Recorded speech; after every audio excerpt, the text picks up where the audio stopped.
Welcome to Fruity Knitting. This is episode 75. I'm Andrew. And I'm Andrea. And when I was editing our last episode, which covered the Edinburgh Yarn Festival for 2019, I was really excited because I thought that episode was right up there as being one of our very best episodes ever. But I've since realised that actually I get excited and fall in love with every new episode, particularly when I've finished editing all the little segments and I'm just compiling it all together. So I'm very happy and excited about this episode too, and I think that if you like clever knitting, you're going to love this episode as well, because we feature two exceptional guests. And they both have very clever and geeky minds, and they've put those minds to work in the field of knitting with amazing results. So first off, we have our feature interview with the hat designer Woolly Wormhead. And Woolly's hats are totally stunning to look at. They're really beautiful, but there's also a beauty in the mathematical structure that sort of flows through their construction.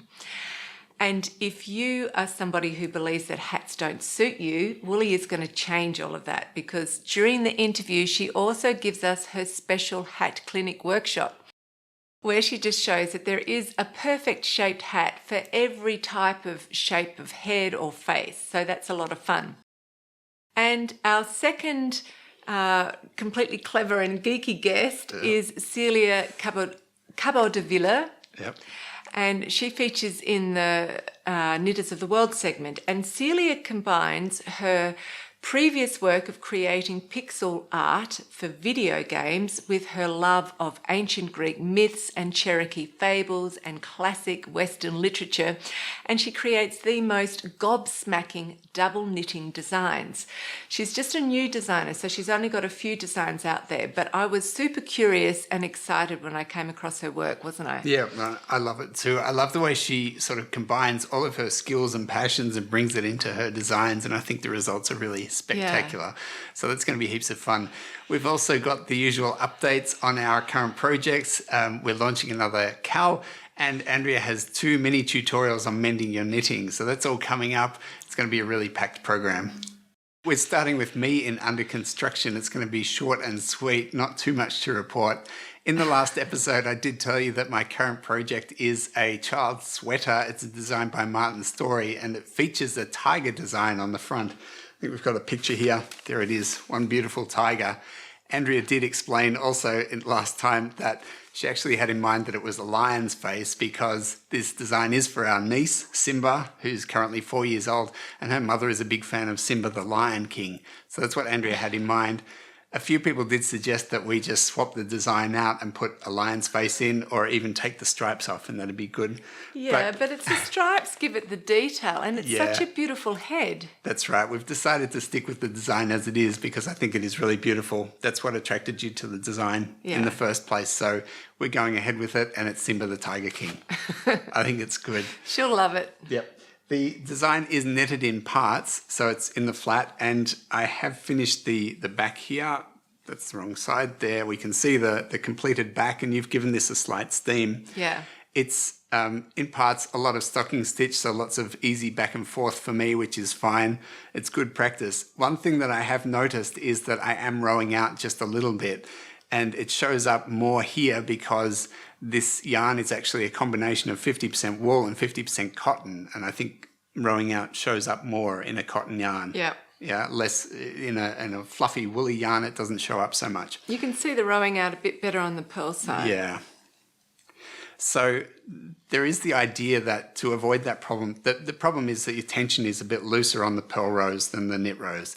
And one solution to that, which some people suggest, is that you use different size needles for knit rows and purl rows, which is possible, but Andrea advised me against that, and I also am not keen on that approach. I do think it's really much better to get your tension under control so that you can do a knit stitch and a purl stitch with the same tension. So I'm just paying attention to that and trying to get that correct. It's not a bad thing to work on while I'm doing all this stocking stitch. The reason why I advise you that... One ambulance. Expect Jack to do some howling. He always does a beautiful howl every time an ambulance comes by. The reason why I advise that is because when you get to be is he doing it? You probably can't hear that, but Jack's downstairs and he's doing a beautiful wolf howl. Yeah. So the reason why I advise you to do that is because when you get to be an amazingly advanced knitter and you're doing all kinds of fancy, complicated stitch patterns. With knits and pearls and just all in there. They're all going to be a combination of knit and purl stitches. So if you can keep the same tension, then it's going to look really neat. Yeah. So it's a skill to develop, I think. That's fine. I'm now working on the first sleeve. Again, it's just lots of stocking stitch, so pretty easy. I'm keeping track of my increases. That should be fine. And I'm saving the spectacular intarsia component for last of all. So it's my turn now. I've just been slowly working on my crochet project by Janie Crow. I'll give you an update one day, one episode. But right now I'm going to show you my Sculpted Frost by the designer Linda Marving. And I'm knitting it with the very beautiful and slightly rustic yarn Tinder, which is produced by the Norwegian woolen mill Hillersvåg, and it's a lightweight DK yarn, but I think if you like to knit a close gauge that you could easily use it as a fingering weight. So if you can help me hold it up, and if you can hold it there down there, that's cool.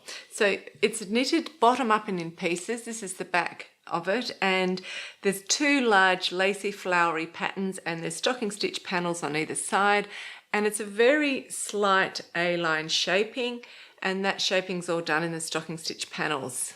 So that's pretty cool.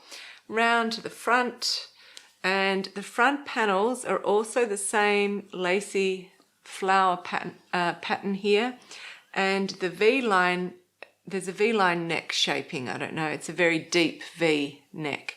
So that's what I'd knitted up last episode, and since then I've completed the shawl collar, which doesn't sound or look like much, but actually there's a fair bit of work in this. So the first thing I had to do was pick up the stitches all along the front opening edges, around the back, down the other side, and because I'm knitting it at my own gauge, which means I have to just redo all the maths myself, I can't follow the patterns maths, I picked up stitches at a ratio of 3 stitches per 4 rows, and I did that on the vertical edge as well as the diagonal neck edge, and I already had live stitches at the back of the neck, so I just knitted across them. But if you had cast off and you do need to cast on again or pick up stitches again, you just, on a horizontal edge, you just pick up 1 stitch for every column. So that's something that you can do if you ever need to find your own stitch count. After I did that, the next step was to make this very gorgeous tuck here that goes all the way around, and it gives it a really lovely tailored look. So back in episode 72, I gave a little tutorial on how to do this folded hem using the winding cast on. So doing the tuck was very, very similar. You've got all of your stitches on one long cable and one long needle, and what the next thing you have to do is to work another row and work onto 2 needles. So you're going to hold 2 needles in the right hand and you're going to knit onto them. So each stitch is going to go around both needles. It's a little bit cumbersome, but it's very interesting. So once you've done that, you've got 2 needles and their cables going around. On one of the needles, you just make sure that the stitches are just lying on the cables. So you just push them up a little bit and you just let that hang. And then on the other needle, you work however many rows you need for the depth of your tuck. And there's not many for this one here. And then you're going to fold the tuck over and join it down into the base of the material.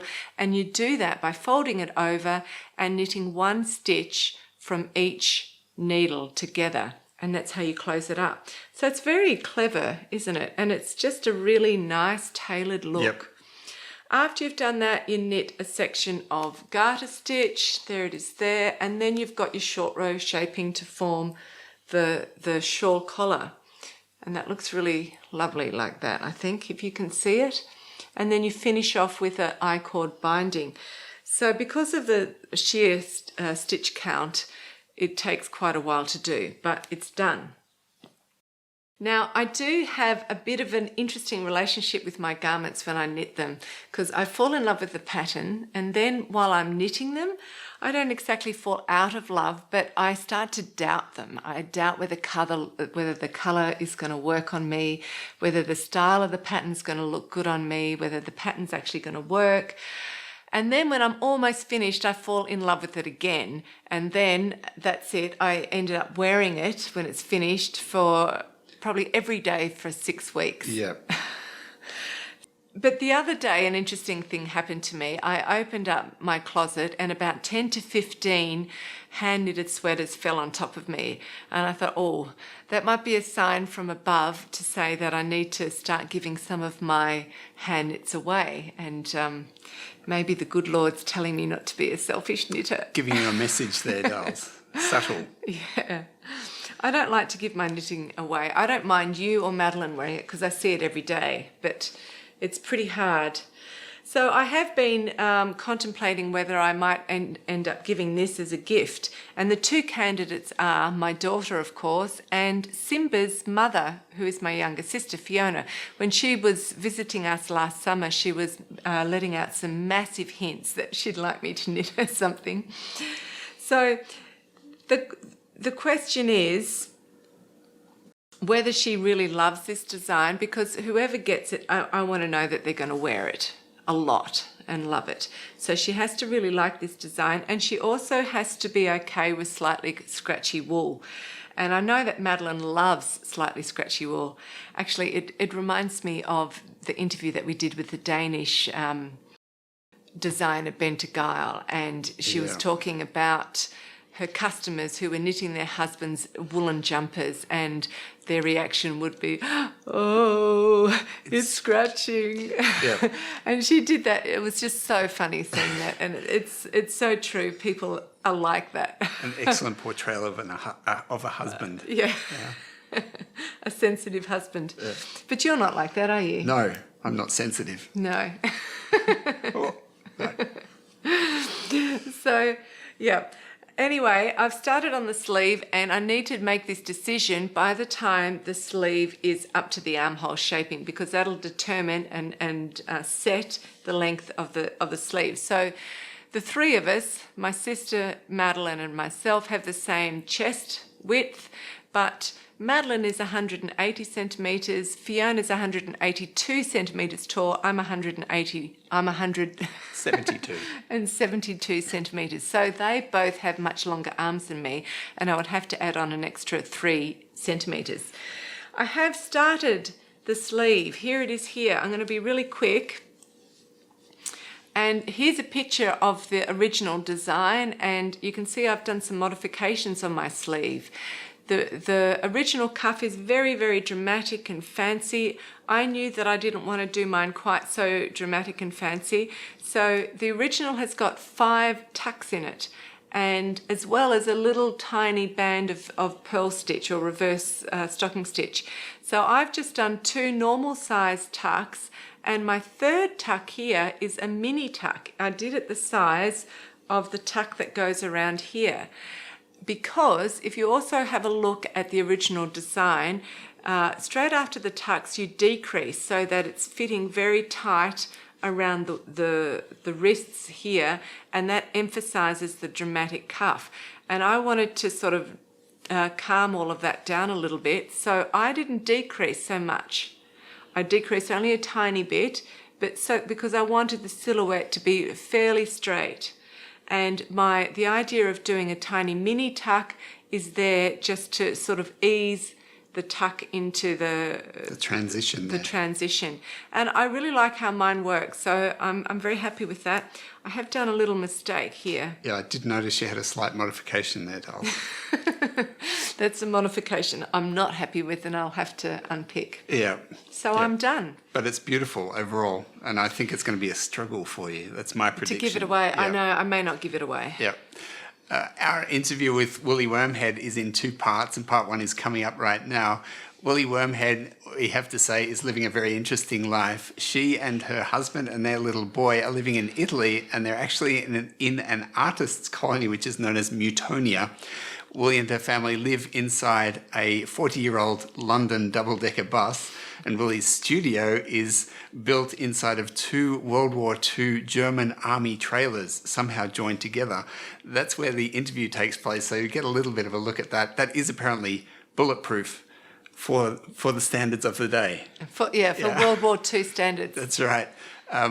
So you get a little bit of a look at that. Then in the introduction to the interview, Wooly is taking a walk through the space there, so the community grounds, and you'll see some of the sculptures and get a glimpse of some murals that are there. So it's really interesting. Wooly herself is obviously somebody who's prepared to do things a little bit differently. I think it's a fantastic interview, so enjoy that.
Welcome to Fruity Knitting. I get really excited when I'm able to interview a guest who's bringing a very new approach or depth to the craft of knitting, and today's guest does exactly this.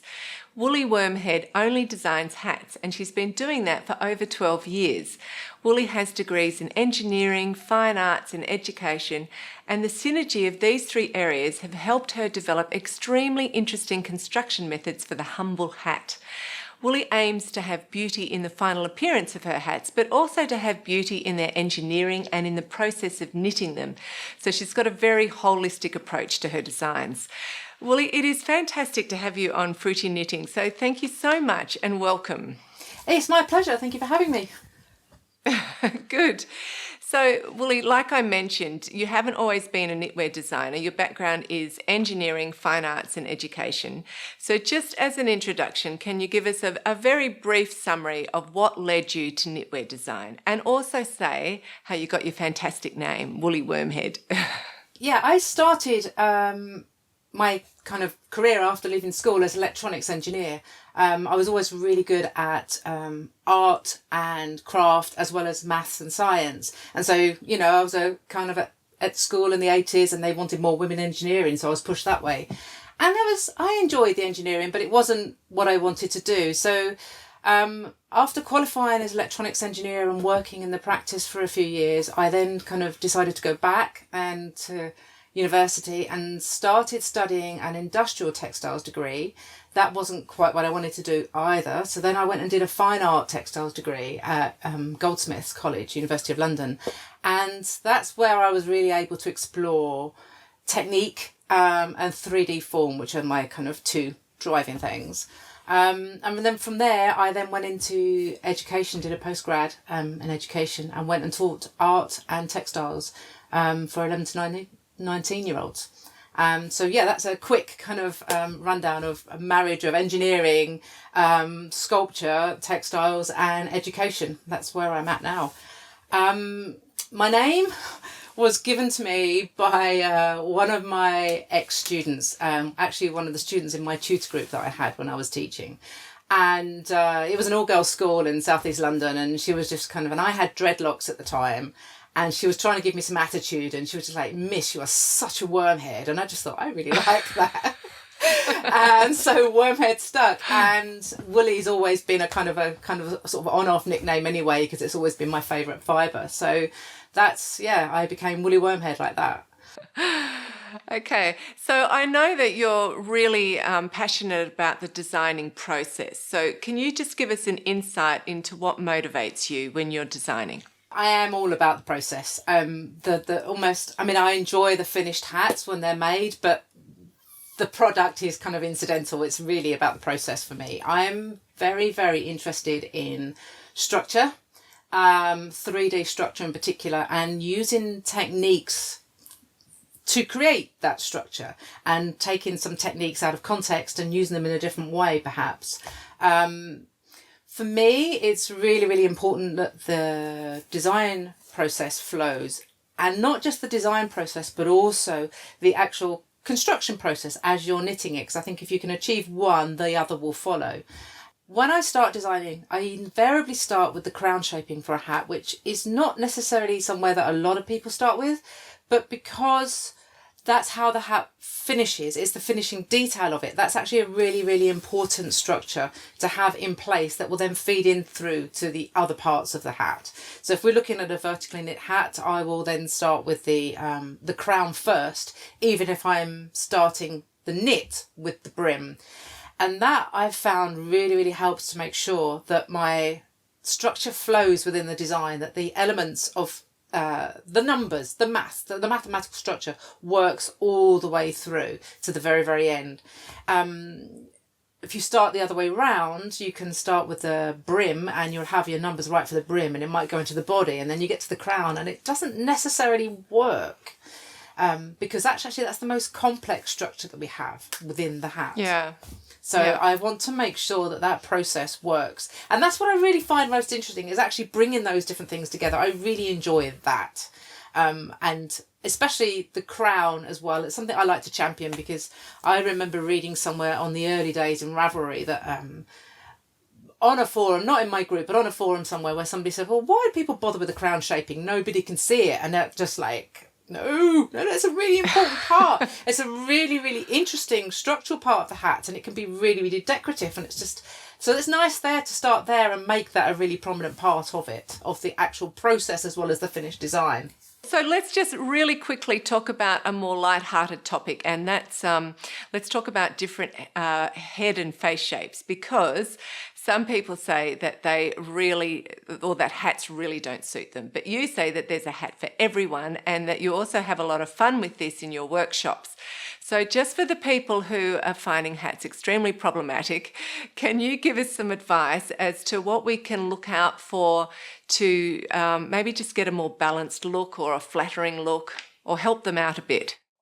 One of the things I really love to do is to run Hat Clinic, which is where I go to events or yarn shops, and I take a suitcase full of hats with me, and I let people come and try them on and see what fits and what doesn't, because I get so many people saying, I don't do hats, or I've never found a hat that works, and people just literally come in and say, no, hats don't work, and then by the time they've left, they've found one.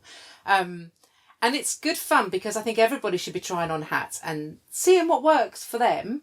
But one of the first things about finding a hat that suits you is your confidence, first of all. If you like this hat and you want to wear it, then you will pull it off.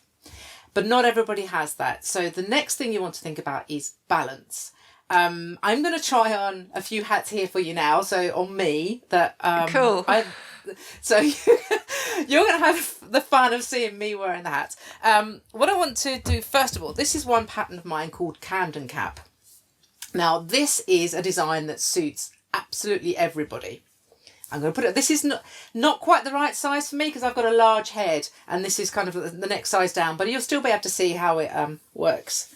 What we've got here, and especially if I wear it off to the side, what we've got is a peak brim, which is fantastic with glasses. The two really go quite nicely together, and everybody that's put this on has always kind of gone, oh, really interested in that. What it's also got is got a little bit of room on the body as well, which is a very, very good thing for balancing.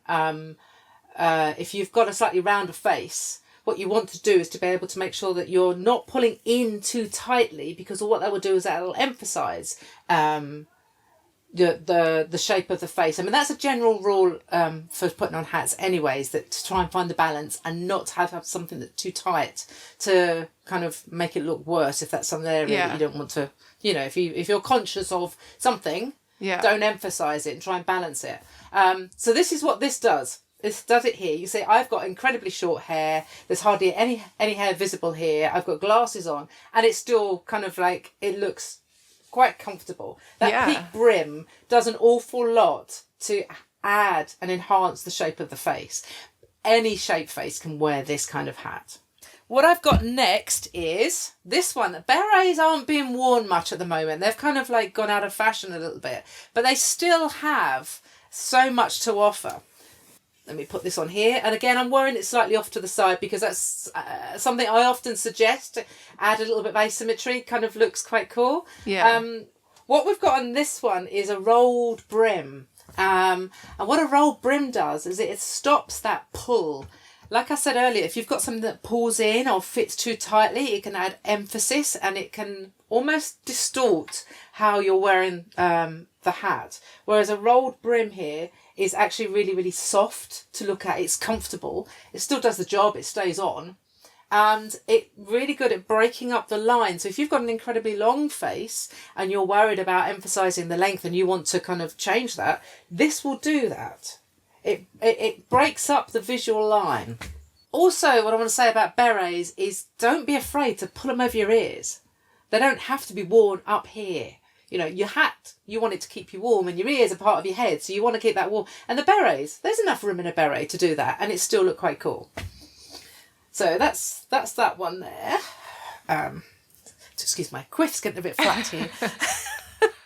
Then what we've got is what I call the comfort slouch. I've been designing slouchy hats for a long, long time, and they're the most common style now, and they're another style that everybody can wear. But there's a few tips to how you get your slouch. You can have long and skinny, or you can have slightly wider and not so tall. There's different types of slouch.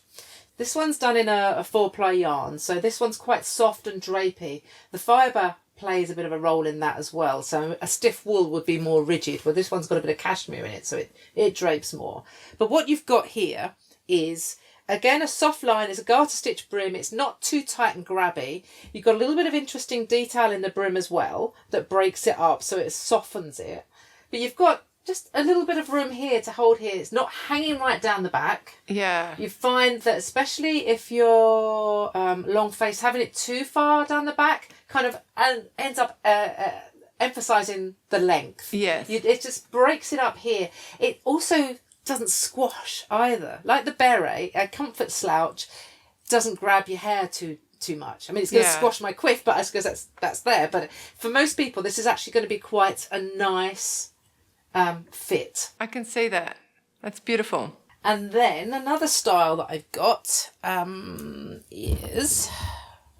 This one's a different type of slouch. This one's not as deep, but it's got more width to it, so a little bit of a gather at the crown. Again, this is ever so slightly small for me.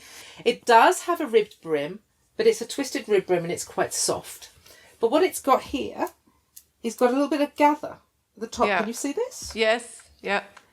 So it's not long and slouchy like the other one is, but it's kind of like more of a round, softly gathered finish. And again, that's another very flattering style to wear. It's got a twisted rib brim, so it's not too tight, but it's got a little bit of texture to it. And the twisted knit stitches actually gives it quite a lot of support because the rib brim gets pulled in and out, and this gives it a little bit more structure to it. It's slightly deeper brim, but it's okay because we're not going into a really long hat. We've got a nice kind of gathered finished there. So that's another style. It's another type of slouch, but it's not as long and drapey. It's more of a kind of a comfort and a soft gather. And again, that's another really flattering look to wear. This one suits long faces. I mean, I tend to find that people with a heart-shaped face can wear just about anything. And I get during hat clinic, I have some people come in and say, I don't know what hat to wear. And I just look at them and think, you can wear whatever you want. You've just got the perfect shaped face. Yeah. Yeah, and I'm kind of jealous, but it's because I don't wear a great deal of hats as well because I've got short hair myself, and I'm always very conscious, so I know what it feels like to know that or to think that you can't wear a certain type of hat, but you really can. Well, thanks for showing those. You look great in all of them. So Thanks. I now actually want to get into the real nitty-gritty of all of the construction details in your hats. Mm-hmm. So, because you've said a couple of really interesting things. You've said hats shouldn't have seams and hats don't have to be knitted in the round. And that sounds contradictory, but you've actually come up with some really interesting, or developed some interesting construction techniques. So could you show us a selection of your hats from your different collections and just go into depth about these different methods that you've developed? Yes, one area of hat design that I'm more renowned for is sideways hats. That's where I kind of get pretty excited. My first book was called Going Straight, and that was 11 years ago, and that was a book of all sideways knit hats. Now, what I explored in that book was how different stitch patterns work when you turn them on their side, and this is one of those hats from that book. It's got a cable brim on the side and then just kind of like an eyelet section in the hat. And then it's one of the first slouchy hats I did. Now, this is knitted entirely sideways, as I say, and it's worked this way round. So you would start with a provisional cast on, you would work a panel, and then you would repeat that panel all the way around, and then you would graft it. And that's how it would be entirely seamless. Now, I've got here... Let me just grab some couple of samples for you. This is another sideways knit hat of mine called muratura, based on, and muratura is Italian for masonry, so it resembles the kind of brickwork pattern that's in there. It's got a garnish base, which makes the grafting nice and easy. But what I've got here, this is actually a panel from the actual hat. So if I hold this up here, you can see that there are panels working through, and this is one of those panels. So this is one section that's repeated over and over and over again until you get to the desired size. Now, what's really interesting for me when you're working sideways compared to working vertically, a vertically knit hat being brim up or crown down, is that you work a little section of the hat in every single row. So if you're doing a vertically knit hat, you might do the brim first, and then the body, and then the crown. Whereas sideways, every single row has a little bit of the brim, a little bit of the body, and a little bit of the crown. So you're doing a little bit all the way through, which means that you can't do some of the tricks that you might do with a vertically knit hat. You can't knit the brim on a different needle size, for instance. So if you want to have the brim tighter, you would then use short rows. So this has got short rows built into here. You can't see them by looking at it here, but they are there to help make sure that the brim has a different depth to the body. And then when you do the crown, these are all short rows as well. So when you turn your knitting through 90 degrees, what would be an increase at increase becomes a short row, and vice versa. So we use short rows for our shaping all the way through on this. What's really nice about working sideways is the properties of the stitch patterns and how they change. And garter stitch becomes, as you can see here, it becomes like a 1x1 rib. All right. It's got a lovely elasticity to it. And that makes it really, really useful for working sideways. And I've been doing an awful lot with garter stitch working sideways because it's got a square tension. So the number of stitches is equivalent to the number of ridges or double the number of rows. So it gives us a nice property to play with when we're designing sideways, because you have to approach designing these in a completely different way. Because what's important with a sideways knit hat is row gauge. Where you might, in your vertical knits, you would consider your stitch gauge really important because that's what determines your fit. In a sideways knit hat, it's row gauge because everything's 90 degrees through. So your stitch gauge determines the length of the hat, but your row gauge determines the actual fit here. So that's what's really, really important. When people first start working the sideways knit patterns, they struggle sometimes to kind of remember that the row gauge is the important bit. And the stitch gauge, invariably, you can adjust the number of stitches cast on because that determines your length. So that's less of a worry. So focus on your row gauge when you're working sideways, because that's what really, really makes the difference. So what's really cool is that you've used short rows to do the increasing and decreasing on the sideways knitting, but then you've completely left short rows aside and you've still done the sideways knitting without using the short rows. So that's really interesting. Tell us about that. Yeah, this is sideways without short rows. This is a new collection that came out last year from me called Lateralis. This is actually called Duality, this particular hat from that collection. And I've pulled this one out because the shape, the colour work pattern really emphasises the shape. So it's still sideways because we're still looking at garter stitch here, working as a rib. Our row gauge is still the really important factor for fit. However, there's no short rows for shaping. It's still working in the same principle. When you work a sideways knit hat, you work a little bit of the brim and a little bit of body and a little bit of the crown in one go. We've still got that here. What you start with is you start with the brim, a little bit of body. The crown section happens in this large area in the middle. Then there's a bit of the body again, and there's a little bit of the brim. So it's working like, if we compare it to one sideways panel here, it's kind of like working two panels end to end in one go. Okay. And then what we have here in this whole section, we use increases and decreases to create the shape of the curve. And we can alter the ratio of them so that they're also curved. There's a dome this way as well. So that's working sideways without short rows, which is, I've got a lot more I want to do with this because it's quite good fun. And there are short rows in this pattern, and that's for the colour work though, not at all for the shape. Yeah, that's really interesting. So tell us something about the yarns that you use, because you do like to use a lot of hand-dyed yarns. Is that a preference for the designing or? Yes, I think my reasons for wanting to work with hand-dyed are many. I mean, this is one sideways knit hat that I designed a while ago called Dancette, if my Italian is correct, or you can pronounce it Dancette in English.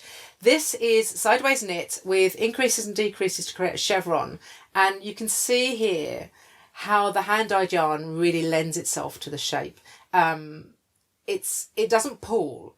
That's the really lovely thing about sideways knitting, is that because you're knitting one section over and over again, any pulling that you might have then gets repeated and actually becomes a pattern in and of itself. So it will break up pulling, but even if you've got a yarn that really is determined to pull, it will make a pattern of the pulling. So that's one way I really like hand-dyed yarns with sideways knit, because they just look so they have so much extra depth to it. Other patterns that I've got here, these are all done in hand-dyed yarns, and they would not look the same at all if they were done in a solid mill-dyed yarn, because the variations in colour add so much more to the patterns. Yeah.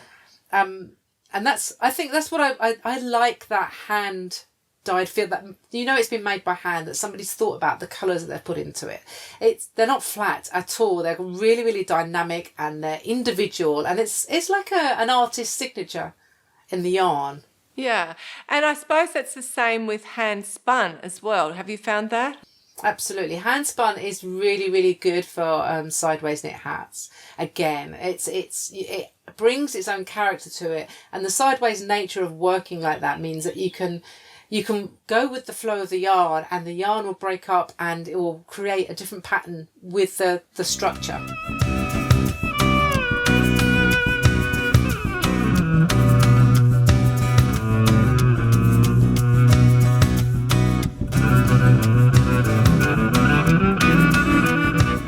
Welcome back. Aren't Woolly's hats just completely stunning? Yeah. Yeah, that's really fun. So later in the second part of our interview, Woolly gets all technical and talks more about the construction side of her hats, which is really exciting because it involves very interesting things like using short rows to form colour work patterns, doing Kitchener stitch in every conceivable way, and of course lots more sideways knitting. So you can see that her hats are just great small projects to really ramp up your knitting skills. And because of that, we're going to start a new knit along, and it's going to be the Woolly Wormhead knit along. And you can pick any one of her designs and enter the Carl for this. And she's published well over 100 hat designs for you to choose from, which is fantastic. Yep. So to tempt you even further, Woolly is offering Fruity Knitting patrons a 25% discount on any of her patterns for a limited time. As usual, the details of this is on our Patreon site, and there's a link to the Patreon site below the video here, as well as in the show notes on our website, fruityknitting.com. Yep. A lot of our cows are really oriented towards garment knitting, which is obviously the influence of Andrea here.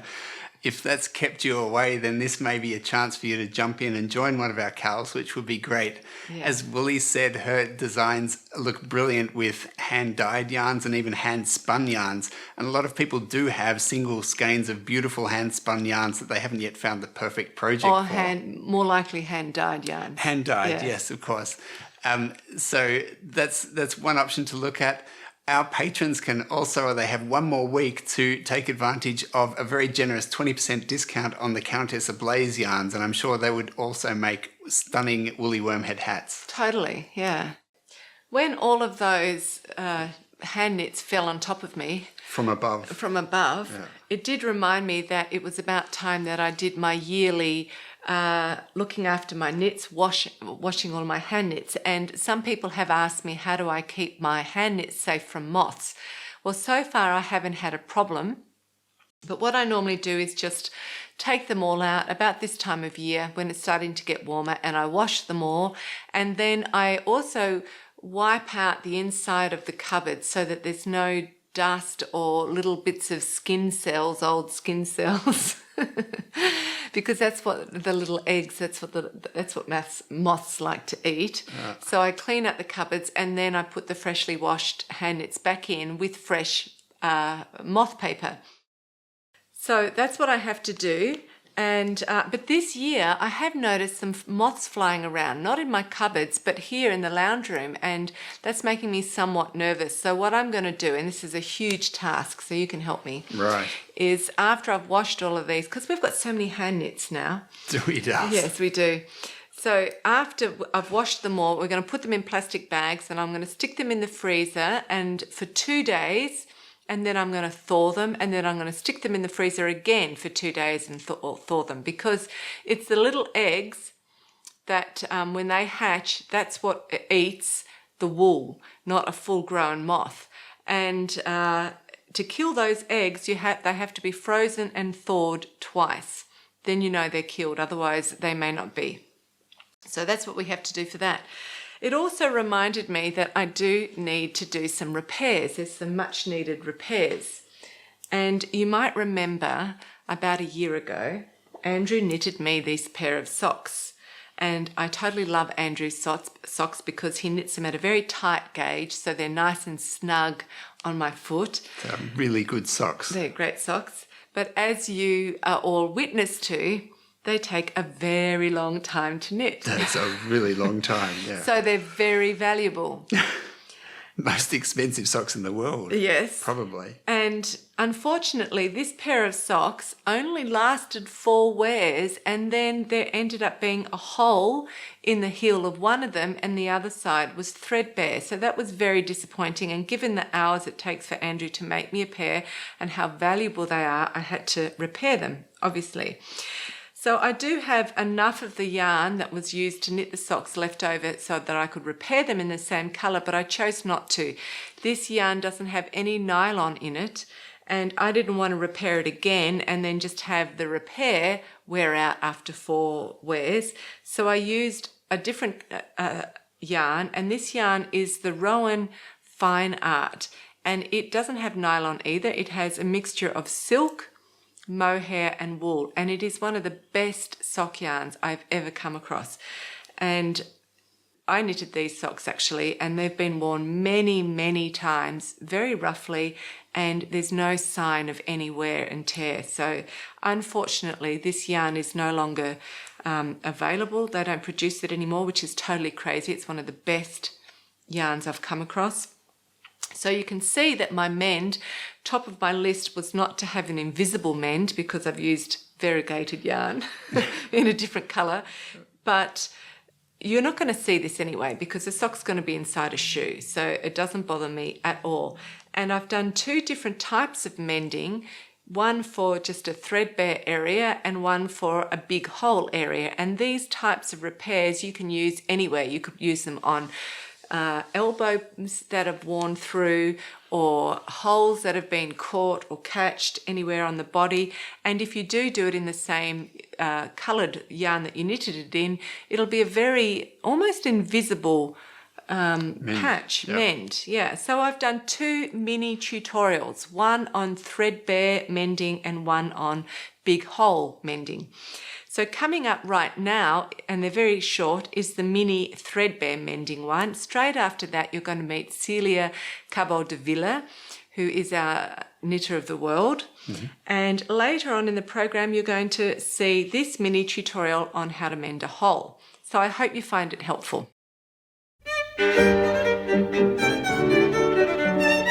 Andrew spent many hours knitting this pair of socks for me, and after about 4 wears, I have a hole on the back heel of one sock, and on the other sock in the same place, it's worn very thin.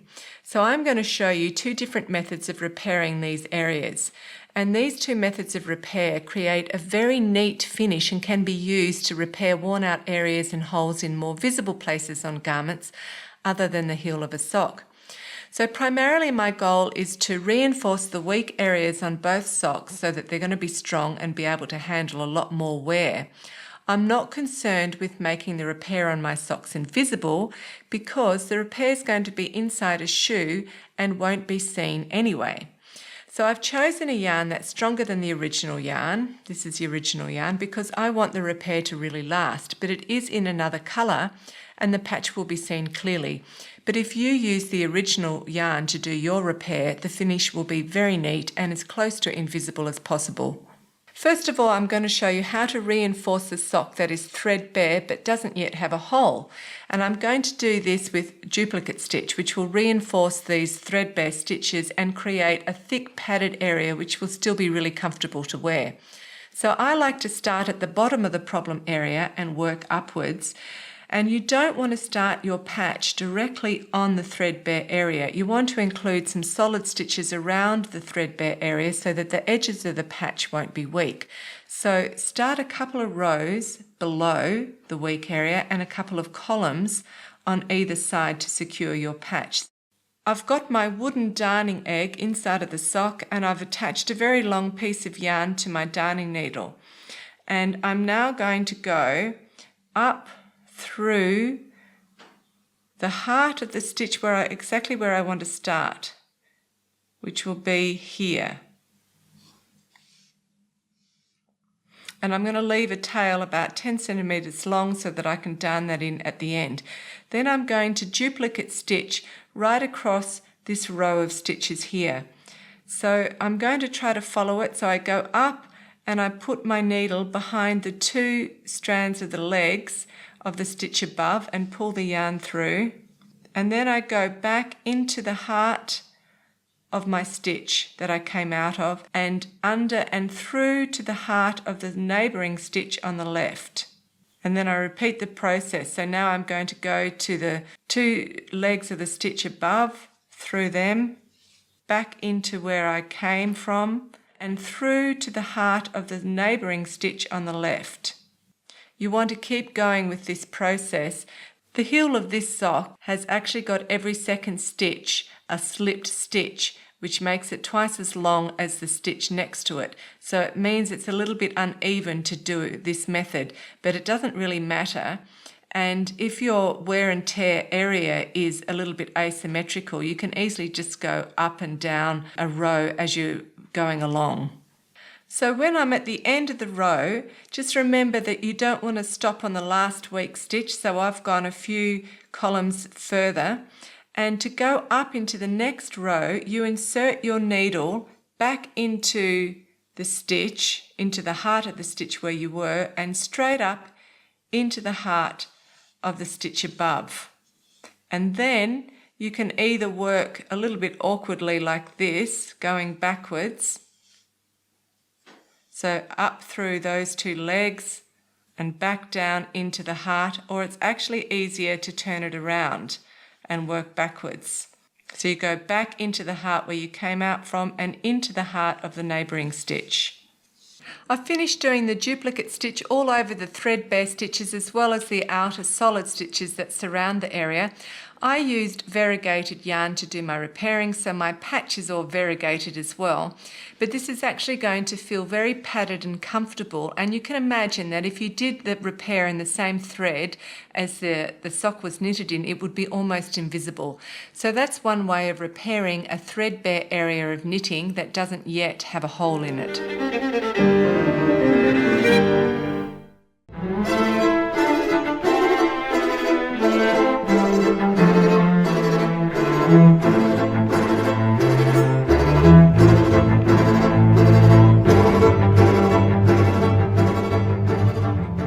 Hello, my name is Celia Cabodavia, which I realize is a bit of a mouthful for some people, so I do not mind if you call me Celia.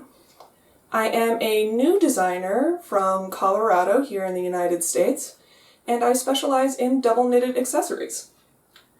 My knitting is informed by a few distinct influences.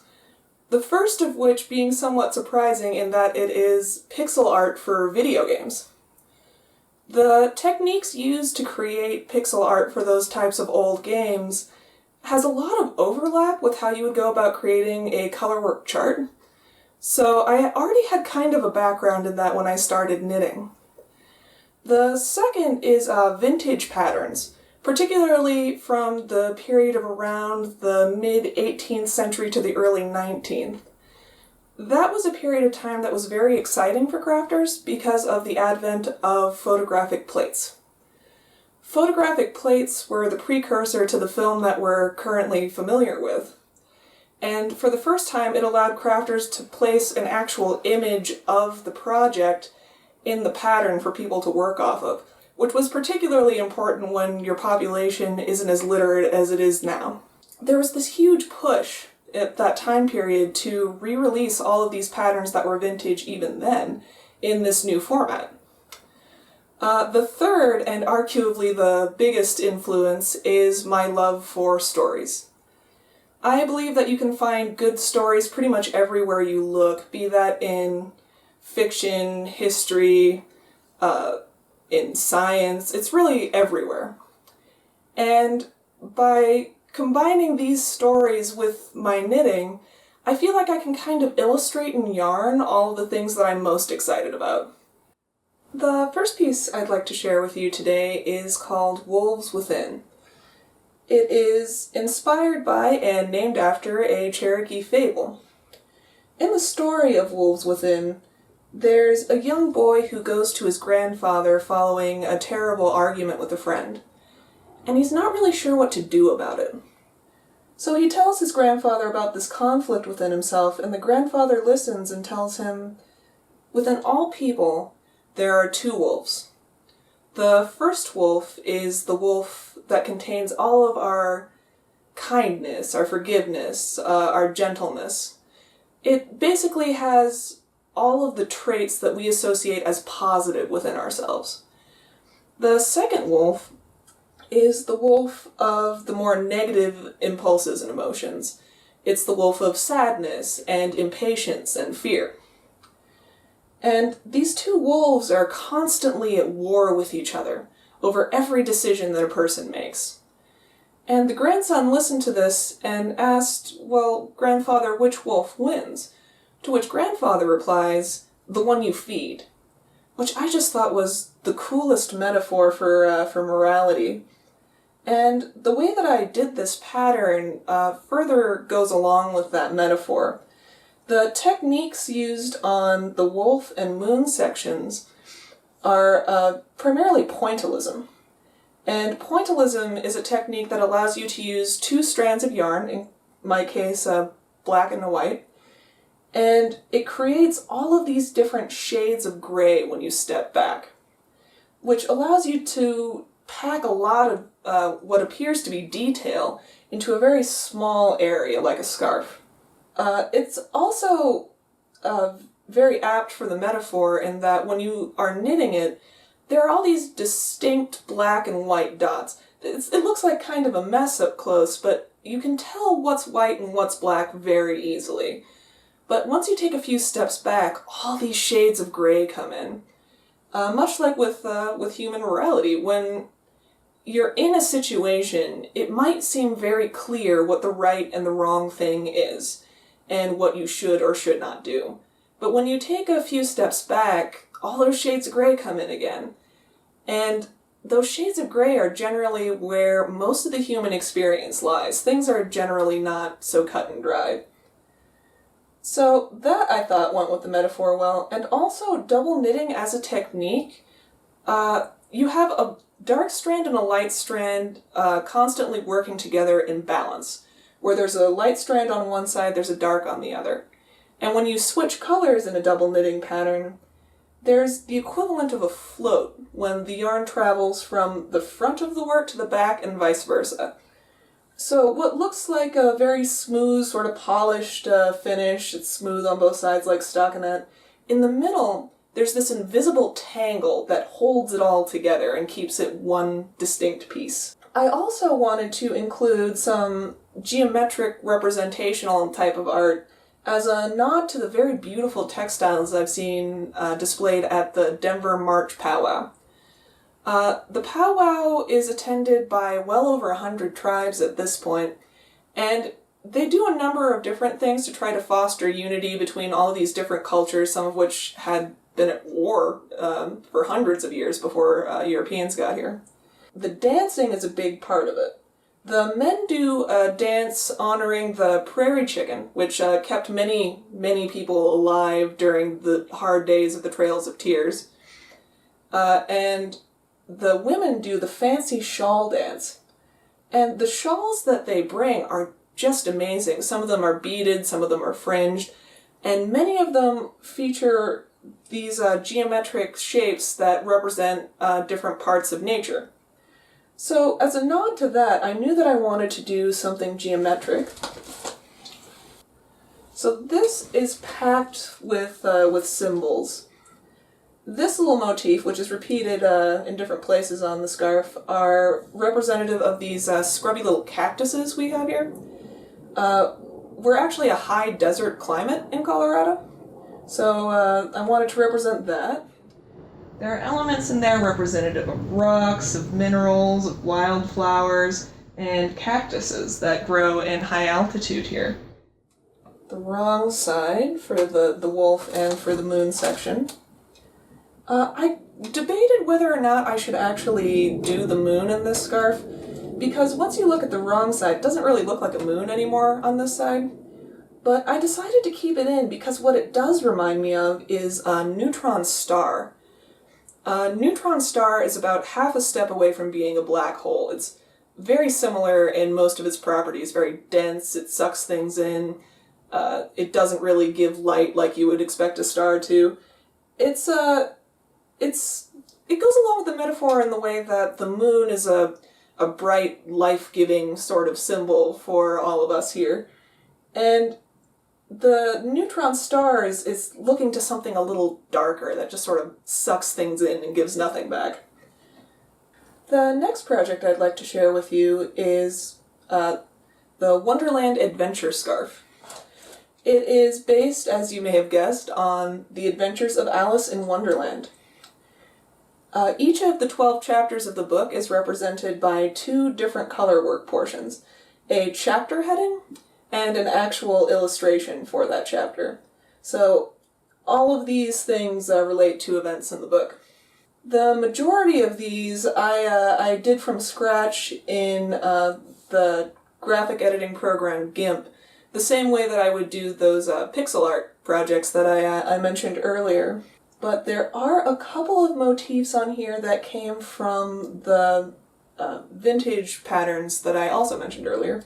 This griffin, for example, and most of this section for chapter 12 came from embroidery patterns from the 18th century, I believe mostly French patterns. It's really interesting how they seem to kind of blend into one cohesive thing because, again, those techniques have so much overlap. So this was an incredibly fun project for me. Lastly, there are two patterns I'd like to share that are both inspired by Greek myths. The first one is this scarf, which is based on the extraordinarily dysfunctional relationship of Zeus and Hera. You can see this pattern here is based on an extremely old design called a Greek key. You see it depicted a lot on old pottery and architecture, things like that. But I altered it a little to include these little lightning bolts in one row and little hearts in the other to represent Zeus and Hera. And you can kind of see if you look close, the Greek key doesn't look quite right, not like it's supposed to.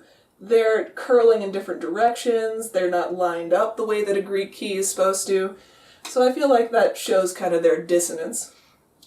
Now down here we have a motif representing the story of Europa and the bull. Zeus took a shine to a mortal princess named Europa, and wound up kidnapping her and taking her to the island of Crete to marry. Nobody asked Europa how she felt about any of this, but Hera didn't find out, so by Greek myth standards, it was kind of a happy ending. On this side, this was not exactly a happy ending. This is another unfortunate mortal princess named Io, and in that case, Zeus had been hanging out with Io on Earth when Hera showed up a little early, and being a quick thinker, he decided to change Io into a cow and say he had no idea where the cow came from. It literally sprang out of the earth, Hera. She didn't really buy this, so she took the cow. Zeus tried to take the cow back, and things got a little out of hand. It culminated in Io being driven over the land by a stinging gadfly. It wouldn't let her sleep, it wouldn't let her stop, it wouldn't let her rest. It was actually kind of horrific. Now, the middle here is my favorite bit. These are portraits of Zeus and Hera, looking, I believe, appropriately angry with each other. I hope that you all enjoyed taking a look at my double knitted designs as much as I enjoyed showing them to you. Thanks for having me. This has been a wonderful experience.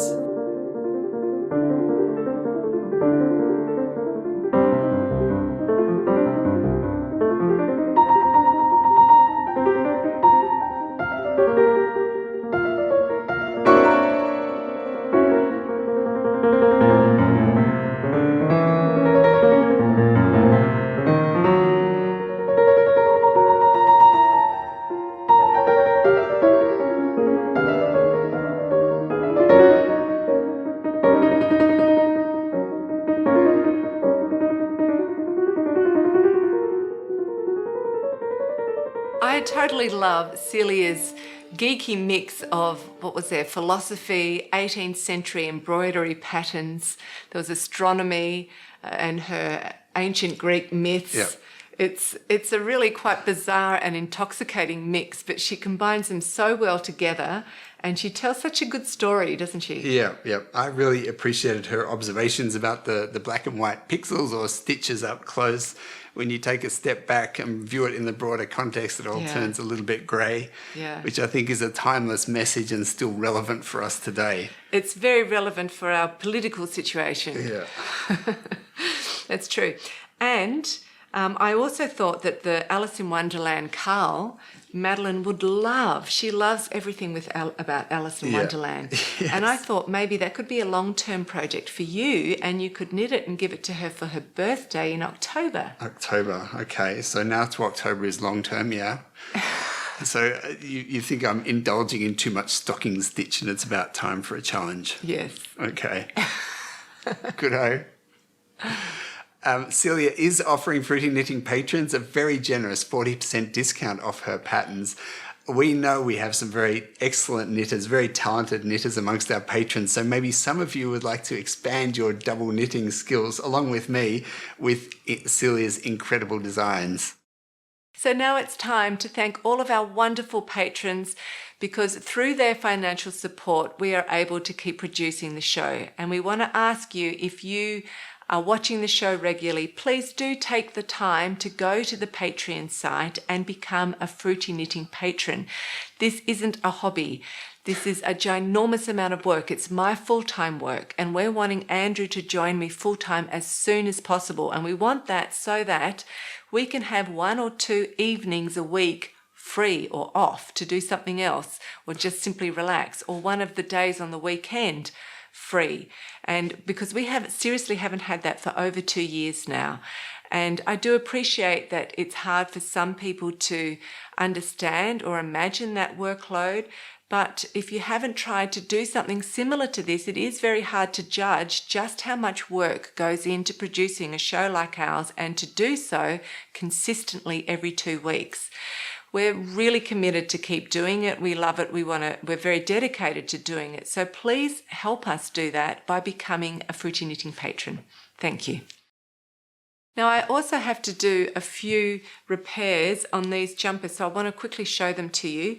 I knitted both jumpers about 5 or 6 years ago. Do you want to just help me? This one here is St. Bridget's by Alistair Moore. I knitted it for Andrea. You've probably seen him in it a ton of times. And it's in her Hebridean 3-ply yarn. So you've worn this at least 300 times. Mm-hmm.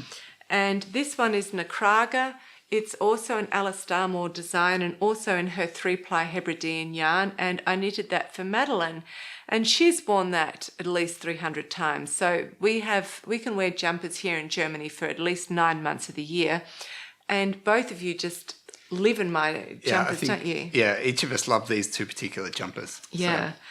So both of them have got repairs that need to be done on the cuffs. And I'll show you Andrew's first. I've actually repaired his, but I will show you the before stage here in front of me, and you can see it's where Andrew's watch catches and tears at the yarn on his left hand cuff. And because it's a sticky yarn, it hasn't unraveled, even though he's been wearing the jumper with the tear for at least 3 months. So what I did was I just that little stitch that you saw that had laddered down, I, with a crochet hook, laddered it up as far as I could, and then I took another thread of the same yarn and just wove in and then caught that little ladder. And then what I tried to do is, with my darning needle, do a cast off edge. I just tried to copy a cast off edge over the top around the edge to just reinforce that again. And I have to say, I'm really impressed because I can't even find it. I have to look hard to find the repair. That is really extraordinary. I think that's it there. That's the magic of knitting to me. I've done that repair pretty seamlessly. In fact, very seamlessly. So that's exciting. So that's all done, and you can continue to wear it. Mm-hmm. Now, Madeline's cuffs look a lot more worn because she's actually fairly rough. And she was wearing this when she was still at school, and she was still climbing trees, even though she was in year 12. Finally. And climbing up on tall brick walls, so catching her jumpers. So if I show you here, her cuffs are very decorated. It's a 2x2 rib, but the 2 knit stitches, they've got a little cable on them. So it does make them harder to repair. And if maybe I'll put some footage over the front, you can see that there's loose stitches dropped down and threads that are worn through. I think the best thing to do if I have enough yarn, and it might mean that I need to order some, is to cut off the cuffs or rip it right back and then re-knit them. That would be give the most secure and neat finish. But just say I didn't have enough yarn, what I would do is try to ladder up those loose stitches and then again take a piece of yarn and catch in all of the live stitches and then kind of weave around the edges and to try to make them secure and harder. There really isn't a set formula on how to do any repairs. What you really need to do is just know a whole lot of little things and then look at every individual case and be prepared to experiment and improvise with it. And that's why I think that if you do a few projects that require sewing up seams, you'll just gain some skills and you'll just feel confident with the darning needle, and you'll kind of instinctively know where to thread your darning needle through to follow or to make something look like a knit stitch or to close a section up. So that's a really good skill to have, I think. Now, talking about mending. We're coming on now to part 2 of our mini tutorial, and this one's on how to fix up a hole. I really like this method. I think it's really useful. Hope you enjoy it. And straight after that is part 2 with woolly wormhead. Yep. And before we go, I do just want to say that I am really looking forward to joining the team full time. That is really important for me, partly to get some sort of work-life balance back into our household again and get out of survival mode. Also to deal with some of the things that need to be dealt with behind the scenes. And there are important things there which have been left. I love working on the show. I'm really proud of what Andrea puts out, and I'm really keen to be part of that. So thank you very much for being with us today. We hope you enjoyed the show as much as we enjoyed it, and we'll see you in 2 weeks' time. Bye. Bye. So this sock has threadbare stitches surrounding an actual hole in the middle, and I'm going to knit a flap of material which will lie over the whole area and be attached on all 4 sides to the strong, sturdy stitches of the sock. So I'm using a 2mm needle, which is smaller than the size these socks were knitted on. They were knitted on 2.25, and I'm picking up a row of stitches, 2 to 3 rows below the threadbare area, and I'm starting that row around 2 to 3 columns wider, and I'm picking up the right hand leg of all the stitches in that row. Thread your yarn onto your darning needle and then insert the needle from below right up next to the very first stitch on your needle. Pull the needle through so you have enough yarn to knit a patch of about 16 rows. This is hard to gauge exactly, but it doesn't really matter because if you run out of yarn, you can easily join in a new piece. So next you want to leave the darning needle attached to the end of the yarn and then knit across the stitches. I've knitted across those stitches, and you also want to secure the sides of the knitted flap down really neatly as well. So to do that, you get your darning needle, which is still attached to the end of your yarn, and you go into the very next stitch to the left, and you come out and you're going under 2 bars. So you pull your needle right through. So you can see that that is going to secure or sew down the sides of the flap down here. So now I'm ready to purl back again, and I'll repeat the process on the other side.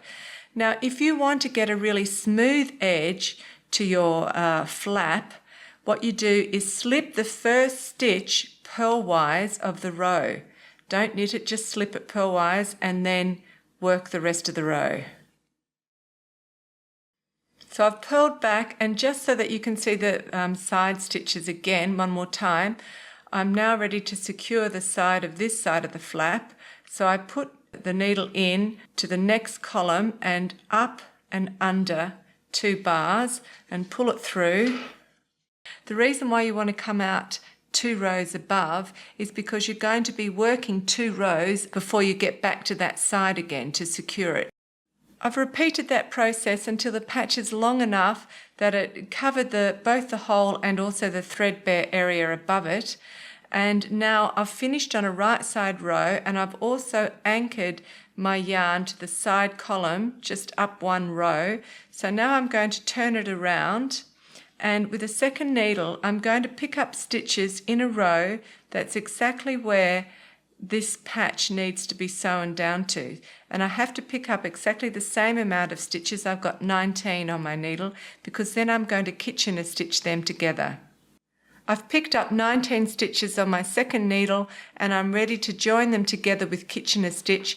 Just to remind you, to do the setup, I'm going to insert purlwise into the front needle and then knitwise into the back needle, leaving both stitches on the needle. And then I'm going to do the knit off, purl on the front needle,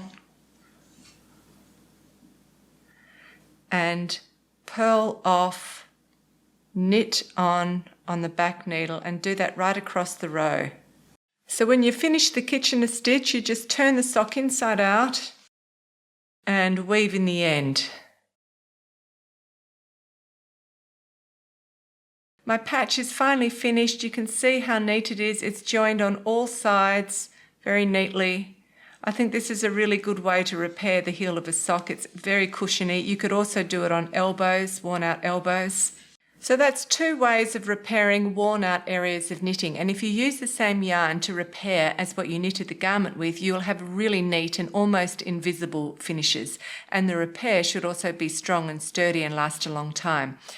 So Andrew spent many, many hours knitting these socks for me, so I think just spending 1.5 hours repairing them is very worthwhile, and I should be able to wear them longer.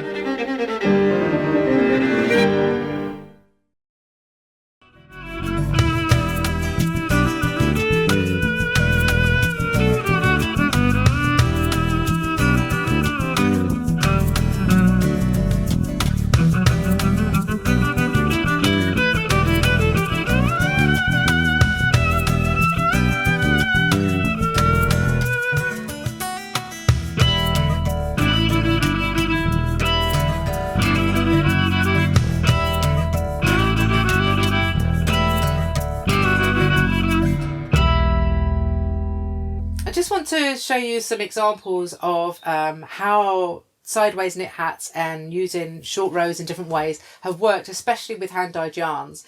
This pattern is called Azula and it's from my Elemental collection. And Elemental was an exploration in short row colourwork. So there are short rows for the shaping. At the crown and the brim are shaped with short rows, but then what you have got is they're all entirely short rows that create the pattern. So you can see from this one here how the hand-dyed yarn really, really works brilliantly with the short rows for the pattern. And it adds so much character to it because you've got that fiery feel from all the hand-dyeds and the yellows, but going into the crown shaping there. So that's one way I really enjoy playing with the sideways is using short rows for things other than the shaping. We've got here, this is one from my Circle collection. And what it is again, it's worked in hand-dyed yarns. This is Malabrigo sock yarn. And it's using slip stitches that travel around the pattern of the hat. Of course, slip stitches against garter stitch, because you're slipping them, they break up the colourways and they create their own kind of dominant lines as it travels across the fabric, which is one thing I really like about them. And sideways, again, they create a completely different effect. This is a really strong pattern. And because we're working sideways and we're creating our circles at the crown in a different way, I've been able to use the slip stitches to create this wonderful concentric circle pattern, which you couldn't do on a vertical knit hat. This is purely sideways magic. And then this one is from my Lateralis collection, and this one uses short row colour work here. So these leaves, these arch forms are all created by short rows. But what you've got is it's the play with the structure, which again is the ones that uses increases and decreases to create the sideways shape. So it's sideways without short rows, but short rows thrown in because I could for the colour work. So you can see here, again, this is all hand-dyed yarn. This is Rivenet's yarn here in a DK way. And you can see the beautiful forms that are created there by the. And it wouldn't be the same in a mill dyed. It wouldn't be the same in a vertical knit hat. You couldn't do this any other way. It's all the magic coming together of the structure and the hand-dyed yarns. I can see that. They are totally stunning designs. They're really individual, each one of them. And it's really exciting the way you've used these techniques to create that. It's fun. It's good fun. Okay, well, I know that you get very passionate about knitting techniques, and I also get very passionate about that too. So I want you to talk a little bit more in depth about some of the knitting techniques that are involved. For example, Kitchener stitch, and you've talked about short rows. You have probably explored them in every possible conceivable variation, and you also love to do them together, and you teach doing them together. So that's pretty cool. Can you give us some advanced tips on Kitchener stitch and short rows, working them together? Yeah. So yeah, Kitchener stitch is something I do get very excited about, and I will throw it into patterns in unexpected places and get people grafting things that they wouldn't necessarily graft. Because it's actually really not as scary or as intimidating as people think it is. But one thing I'd just like to say before I talk more about that is just to say that the Kitchener stitch that most people are familiar with, which is what they'll use for grafting the toes of their socks, stocking stitch Kitchener, it's kind of a bit of a red herring. It breaks all the rules that we actually need to know about Kitchener stitch. For instance, when we're grafting garter stitch, which is something a method I use a lot because I'm using a lot of garter stitch, there has to be a couple of setup rules, because when you create a graft, you are mimicking one complete row of knitting, which then has a relationship with the 2 rows either side of it. So you have to make sure, because garter stitch is a 2-row stitch pattern. It might be the same row over and over again, but because you're working it in reverse and then normal, reverse, going backwards and forwards like that, it's actually a 2-row pattern. So you have to make sure that you have, you can finish your knitting 1 row short so that you can make sure that your graft replaces that final row. With stocking stitch, that doesn't matter because it's on what it's a 2-sided fabric. But on one side, it's always V's or ridges on the other side. So it doesn't matter if you put in an odd number of rows because nobody's actually really going to notice. So that's why it kind of breaks that rule. And also, grafting garter stitch is actually easier than grafting stocking stitch because you do the same on the front needle as you do on the back needle. So it's actually an easier rhythm to get into, but you just have to remember that you've got that setup row to worry about, and that will actually be the same for just about every other stitch pattern you will ever want to graft. You have to make sure that 1 row is saved for the graft in your pattern. Another tip that I'd like to give is I've discovered that a lot of people, when they do their provisional cast on, will work 1 plain row and then start the pattern in the hat, and it's kind of like, don't do that. Don't do it, because what it would do is it will throw off your graft. Yeah. And it will throw off your patterning as well. Yeah. I understand why some people do it, because it's invariably it's easier to unravel a provisional cast on from a plain row of knitting. However, if you just do it stitch by stitch, take your time with it, it's not impossible at all to unravel a provisional cast on from a row of stitch patterning. Sometimes when you release the provisional cast on, your stitches can look a little bit odd from the bottom, which is normal. That's what they're meant to do.